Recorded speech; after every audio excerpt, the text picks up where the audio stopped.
The crystalline spires of Station Nexus gleamed against the backdrop of distant stars, its massive docking rings filled with the most advanced warships in known space. Ambassador Marcus Drake stood at the observation deck, his weathered face reflecting in the reinforced glass as he watched alien vessels maneuver with impossible grace. Humanity's invitation to the Galactic Confederation's military exhibition had arrived just 3 months ago, in acknowledgement of Earth's achievement of faster-than-light travel. Still admiring our superiority, human? The voice came from High Marshal Crix, his serpentine form coiling slightly as he approached. The draconid scale shifted colors in the starlight, a display of natural chameleonic ability that their stealth ships had been modeled after. Admiring the view, Marshal, Marcus replied diplomatically, though his jaw tightened slightly. It's not every day one sees such an impressive gathering. Indeed. Supreme Warrior Jantak clicked his mandibles as he joined them, his crystalline exoskeleton catching the light. The High Mind representative stood nearly 9 feet tall, dwarfing both Marcus and Crix. Though perhaps it's cruel to invite such a young species to witness what they cannot hope to match for centuries. Marcus maintained his composure as 3 more figures approached. Grand Admiral Nixis of the Ethereal Collective, her form barely corporeal and floating several inches above the deck. War Chief Torgon of the Stone Dominion, his massive rocky frame causing subtle vibrations with each step, and First Speaker Valara of the Quantum Assembly, her multidimensional form shifting between states of matter. The human doesn't seem impressed by our vessels, Torgon rumbled, his voice like grinding boulders. Perhaps they believe their primitive warships can compete? We're here to learn, Marcus replied smoothly, years of diplomatic training evident in his tone. Earth understands its position as newcomers to the galactic stage. How diplomatic, Nixis whispered, her voice echoing oddly in their minds. Though we've seen your vessels in the outer docking ring. Quite quaint. Marcus checked his chronometer, allowing himself a small smile. Those are just our diplomatic escorts. Our military presentation will arrive tomorrow. Tomorrow. Valara's form crystallized momentarily in surprise. The exhibition begins in an hour. All vessels were required to dock yesterday. We received special permission from the Confederation Council, Marcus explained. Our demonstration requires specific timing. The 5 alien leaders exchanged glances, their species equivalent of smirks or sneers evident in their expressions. They had each presented their latest military achievements earlier. Crix's phantom fleet that could vanish from all known detection methods, Jantak's hive-mind-controlled swarm ships, Nixis's psychic dreadnoughts, Torgon's planet cracker battleships, and Valara's reality-warping defenders. What could be worth such special consideration?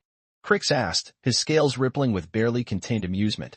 You'll understand tomorrow, Marcus said, turning back to the viewport. Earth believes in showing, not telling.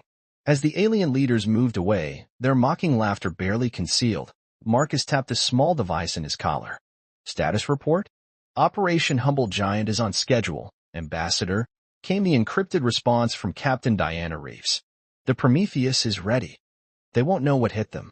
Marcus allowed himself another small smile, remembering Earth's long history of warfare, its rapid technological advancement, and the secrets they'd kept from their new galactic neighbors. Tomorrow, the galaxy would learn why humans had survived countless wars that should have destroyed them. Tomorrow, they would understand why Earth had been so quiet about its military capabilities. The aliens had mistaken humanity's silence for weakness. They would soon learn that on Earth, the deadliest predators were often the ones that waited patiently in the shadows. In the vast darkness beyond the Oort cloud, Captain Diana Reeves stood on the bridge of the HSS Prometheus, her steel-gray eyes fixed on the tactical display.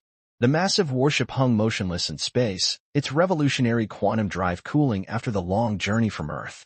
Around her, the bridge crew worked with practiced precision, their movements deliberate and focused. Engineering reports all systems nominal, Captain, Lieutenant Marcus Chin announced from his station, his fingers dancing across the holographic interface. Metamaterial hull integrity at 100%. Quantum shields are in standby mode. Diana nodded, her short silver hair catching the soft blue light of the bridge displays. 20 years of military service had prepared her for many things, but this mission was different. Today, humanity would shed its carefully crafted mask of technological inferiority. Tactical analysis of the alien vessels at Station Nexus, she asked, turning to her weapons officer. Commander James Rodriguez, a veteran of the Mars Rebellion, pulled up detailed scans on the main viewport. 5 primary vessels of concern, Captain. The Draconid stealth ship relies on phase shift technology, impressive, but our quantum sensors can track it. The Hivemind swarm vessels use coordinated drone attacks, but their individual units are vulnerable. The ethereal psychic dreadnought has powerful mental weapons, but our crew's neural shielding will protect us. The Stone Dominion's planet cracker. He paused, allowing himself a small smile. Well, let's just say they've never tested it against metamaterial armor. And the Quantum Assembly's reality warpers? Theoretically dangerous, Lieutenant Commander Yuki Tanaka spoke up from the science station, her augmented eyes glowing faintly. But they're using primitive fourth-dimensional manipulation. Our temporal stabilizers are generations ahead. Diana smiled. Humanity had learned long ago that the best way to survive was to keep their true capabilities hidden. While other species flaunted their technological achievements, Earth had quietly perfected technologies they couldn't even imagine. Message from Ambassador Drake, Captain, Communications Officer Zara Patel announced, her cybernetic implants processing the encrypted transmission. Station Nexus is beginning their military exhibition. The alien representatives are quite smug about their demonstrations. Let them enjoy their moment, Diana replied, straightening her midnight blue uniform. Status of our stealth systems? Dark matter cloak holding steady, Chief Engineer Raj Kumar reported from below decks. Even their best sensors won't detect us until we want them to. The quantum wake dispersers are functioning perfectly. We're effectively invisible to all known detection methods. Diana walked to the front of the bridge, watching the distant spark that was Station Nexus. The Prometheus was more than just Earth's flagship. It represented humanity's true face. While other species had evolved in relative peace, reaching for the stars with wonder, humanity had clawed its way up through countless wars, each conflict driving innovation at an unprecedented pace. All hands, Diana's voice echoed through the ship's internal communications, reaching every member of her 1,000-person crew. This is the captain. In 1 hour, we will reveal ourselves to the Galactic Confederation. For centuries, humanity has been perceived as the galaxy's younger sibling, primitive, naive, barely worth noticing. Today, that changes. She paused, seeing the pride in her crew's faces. Every person aboard the Prometheus represented the best of humanity, survivors, innovators, warriors who understood the price of peace. They think they know war, she continued. They've had their skirmishes, their territorial disputes. But humanity? We've survived nuclear winters. We've rebuilt from global devastation. We've turned our own solar system into a fortress. And through it all, we've learned, adapted, and grown stronger. The bridge crew stood straighter, their training and discipline evident in every movement. They knew what was coming. The moment when the galaxy would finally understand why humans smiled politely at their demonstrations of advanced technology. Helm, plot final approach vector, Diana ordered. Engineering, prepare for full power demonstration. Tactical, ready all systems for defensive showcase. Communications, sync with Ambassador Drake's signal. When he gives the word, we'll show them what humanity has been quietly perfecting while they were busy bragging. As the crew prepared for their entrance, Diana remembered an old Earth saying, "Be humble in victory, and let your actions speak louder than words." Today, humanity's actions would echo across the galaxy, and the 5 alien powers would learn why Earth's silence had never been about weakness. It had been about wisdom. The exhibition hall of Station Nexus hummed with satisfied murmurs as the 5 alien powers concluded their military demonstrations. High Marshal Crix's stealth ships had performed a mesmerizing disappearing act, while Supreme Warrior Zhantak's swarm had created breathtaking geometric patterns in space. Grand Admiral Nixus's psychic dreadnought had induced awe in all observers, War Chief Torgan's planet cracker had reduced an asteroid to dust, and First Speaker Valar's reality warpers had bent space itself. Ambassador Marcus Drake sat quietly in his designated place, maintaining his diplomatic smile as the alien leaders exchanged self-congratulatory remarks. The massive viewing screen dominated the chamber, currently showing the debris field from their demonstrations. Surely the human delegation won't be presenting today, Crix announced, his scales shimmering with amusement. It seems their ship is delayed. Perhaps they realize the futility of competing with advanced civilizations, Torgon rumbled, drawing laughs from the assembled dignitaries. Marcus touched his collar communicator once, sending a prearranged signal. Actually, he said, rising from his seat, Earth's demonstration is about to begin. The alien leaders turned to the viewing screen, expecting to see a small vessel emerge from faster-than-light travel. Instead, the space before them shifted. The stars themselves seemed to bend as a massive dark shape emerged from nothing, like a leviathan rising from the depths of a cosmic ocean. "By the void," Nixis whispered, her ethereal form flickering in shock. "What is that?" The HSS Prometheus decloaked in stages, each layer of its stealth systems deactivating in a carefully choreographed sequence. First came the dark matter cloak, then the quantum wake dispersers, followed by the metamaterial hull's active camouflage. The ship's true size became apparent as it fully materialized, a vessel that made the alien flagships look like shuttlecraft in comparison. "Impossible," Jean-Tac clicked, his crystalline exoskeleton vibrating with agitation. "Our sensors detected nothing. No approach, no energy signature, no displacement. Recording incoming from the human vessel," announced the station's AI. Captain Diana Reeves appeared on a secondary screen, her presence commanding attention. "Greetings, Station Nexus. The HSS Prometheus acknowledges your invitation and requests permission to demonstrate Earth's defensive capabilities." Marcus noted with satisfaction how the alien leaders struggled to maintain their composure. "Perhaps," he suggested mildly, "we should move to the tactical observation deck for a better view." The demonstration began with a display of the Prometheus's basic systems. Its quantum shield shrugged off hits that had reduced asteroids to vapor. Its metamaterial hull adapted in real time to energy weapons, becoming stronger with each impact. The ship's point defense network demonstrated an ability to track and intercept targets moving at speeds the aliens had considered impossible to achieve. "This is..."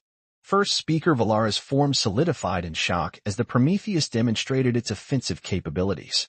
The ship's main weapon array didn't just crack planets, it could surgically remove continents while leaving the rest untouched. Its electronic warfare suite bypassed defenses that had been considered impenetrable, while its quantum torpedoes ignored conventional space altogether to strike their targets. "Just a fraction of our capabilities," Marcus explained calmly. "The Prometheus represents the middle range of our fleet's technological advancement. There's much we haven't shown today." "Middle range?" War Chief Torgan's rocky form actually cracked slightly in surprise. "You claim to have more advanced vessels?" "Earth believes in peace through strength," Marcus replied. "We've had to learn the hard way that visible deterrents prevent unnecessary conflicts. The Prometheus is merely our way of introducing ourselves properly." The alien leaders watched in stunned silence as the massive ship demonstrated its maneuverability, the quantum drive allowing it to move in ways that seemed to deny physics itself. Captain Reeves's crew executed each movement with precision that spoke of extensive training and experience. "Your species," Grand Admiral Nixis observed, her voice tight with forced calm, "has been very modest about its capabilities." Marcus smiled diplomatically. "We believed it was better to listen and learn before speaking. Earth has a saying, better to remain silent and be thought a fool than to speak and remove all doubt." As the Prometheus concluded its demonstration with a final display of its dimensional phase technology, literally passing through a solid asteroid without disturbing it, the message was clear. Humanity had not just caught up to the galactic powers, they had quietly surpassed them in many ways. "Ambassador Drake," High Marshal Crix said carefully, his scales now a muted gray of respect and concern, "I believe the Galactic Confederation will need to reassess Earth's position in our Security Council." "Of course," Marcus replied pleasantly. "Earth looks forward to productive discussions about our mutual defense responsibilities. After all, we're all allies here. Aren't we?" The question hung in the air as the Prometheus took up a position among the alien flagships, its presence a silent reminder that the galaxy's balance of power had shifted forever. The time for mockery was over. The era of human participation in galactic affairs had truly begun. The private chamber aboard Station Nexus crackled with tension. The 5 alien leaders sat around a quantum-locked conference table, their earlier bravado replaced by careful calculation. Ambassador Marcus Drake entered last, accompanied by Captain Diana Reeves, whose presence had been specifically requested by the Confederation Council. "Your demonstration was illuminating," High Marshal Crix began, his scales now a diplomatic shade of deep blue. "Though it raises certain concerns about Earth's transparency."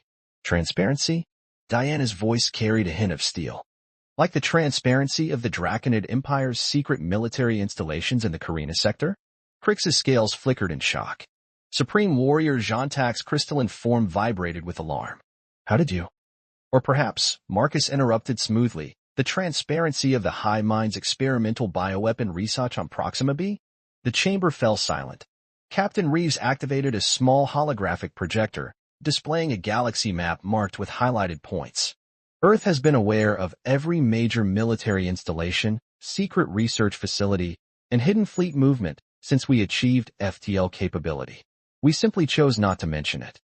Impossible, Grand Admiral Nixus whispered, her ethereal form condensing with concern. Our stealth technology is based on fourth-dimensional phase shifting, Diana completed. Earth mastered fifth-dimensional observation during our Third World War. Nothing in conventional space can hide from our quantum arrays. War Chief Torgan's rocky surface ground together in agitation. You've been spying on us. Monitoring, Marcus corrected. Earth has learned that knowledge prevents mistakes. Your civilizations have been engaging in a delicate dance of deterrence, each believing you held certain advantages over the others. We simply needed to understand the true balance of power before revealing our own position. First Speaker Valara's form crystallized fully, a sign of extreme emotional response among her kind. The Prometheus. It's not just a warship, is it? Diana smiled. The Prometheus-class vessels serve multiple functions: defense, diplomacy, and data gathering. While you were watching our ship, it was completing the most thorough scan of Station Nexus ever conducted. We now have detailed information about technologies you haven't even publicly acknowledged developing. Is this blackmail? Crix demanded, scales shifting to aggressive red. This is introduction, Marcus replied calmly. Earth believes in honest dialogue between equals. Now that we've demonstrated our capabilities, we can dispense with the pretense and speak openly. He gestured to the galaxy map, where dozens of conflict zones glowed in warning red. Your civilizations are approaching a crisis point. The Draconids and Hive Mind are 3 months away from a border war. The Stone Dominion is planning to seize control of the Quantum Assembly's primary fuel production facilities. The Ethereal Collective has developed a weapon that could trigger a galactic dark age. The alien leaders stared in stunned silence as their most closely guarded secrets were laid bare. Earth proposes an alternative, Diana continued. True cooperation. Real technological exchange. Joint defense initiatives that benefit everyone. We've spent centuries learning the hard way that competition leads to destruction. The Prometheus isn't just a demonstration of power, it's an offer of partnership. And if we decline? Torgon rumbled. Then nothing changes, Marcus said simply. Earth will continue to monitor, to protect its interests, and to prepare for the worst. But we prefer to help build something better. Humanity has seen enough war to know its true cost. Captain Reeves activated another holographic display, showing designs for joint defense platforms, shared early warning systems, and cooperative research initiatives. Together, we could create defenses that make war obsolete. Apart, we risk destroying everything we've built. You planned this entire revelation, Nixus realized, her form pulsing with understanding. The demonstration, the revelations, this meeting. Earth has learned that the best victories are won without fighting, Marcus acknowledged. We chose to reveal ourselves this way precisely because it would lead to this conversation. The alien leaders exchanged glances, centuries of diplomatic maneuvering giving way to new calculations. The galaxy's balance of power hadn't just shifted, it had been completely rewritten. And in the center of it all sat humanity, no longer pretending to be the younger sibling, but revealing itself as the quiet observer who had grown wise through hardship. Perhaps, First Speaker Valara said carefully, it is time for the Confederation Council to convene an emergency session. To discuss restructuring. Marcus smiled. The real work was about to begin. 3 days after the Prometheus revelation, Station Nexus's Grand Assembly Hall hosted the largest gathering of galactic powers in recent history. The station's quantum-reinforced windows revealed a changed skyscape, where once alien flagships had maintained careful distances from each other. Now they orbited in a cooperative defense pattern, with the Prometheus at the center. Ambassador Marcus Drake stood at the podium, the eyes of 1,000 species upon him. Captain Diana Reeves sat among the highest military officials, her presence a reminder of Earth's newfound position. The 5 alien leaders who had once mocked humanity now flanked the stage as equal partners in what would become known as the Unity Accord. For too long, Marcus began, his voice carrying across the silent chamber. We have all played a dangerous game. Each civilization hoarding its secrets, developing weapons in shadows, believing that strength came from superiority rather than cooperation. High Marshal Crix stepped forward, his scales now a peaceful green. The Draconid Empire acknowledges this truth. Our stealth technology, combined with Earth's quantum detection systems, has already created a defense network superior to anything we could have developed alone. The hive mind concurs. Supreme Warrior Jean-Tac clicked, his crystalline form glowing with purpose. Our swarm coordination matrices, enhanced by human neural interface technology, have revolutionized our ability to respond to spatial anomalies.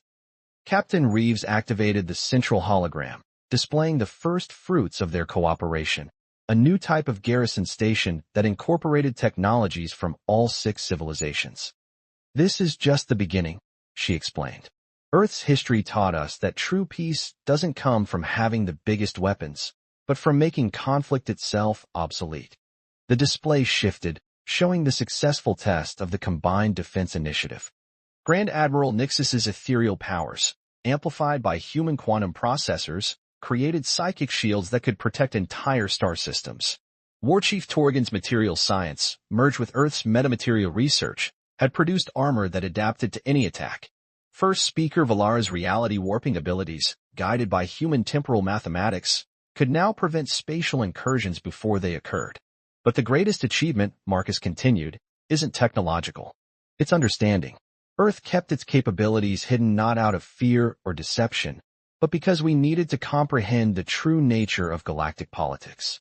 We had to know whether our neighbors would be allies or adversaries.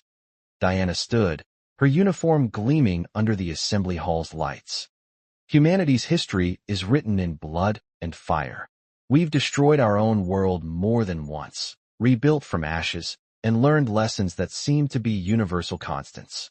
The greatest of these is that isolation breeds fear, and fear breeds conflict. The assembled dignitaries murmured in agreement as she continued. The Prometheus wasn't built to dominate, but to protect. Earth developed its technology not to rule, but to ensure that the cycle of destruction we experienced would never be repeated on a galactic scale. Marcus gestured to the 5 alien leaders. Today, we forge a new path.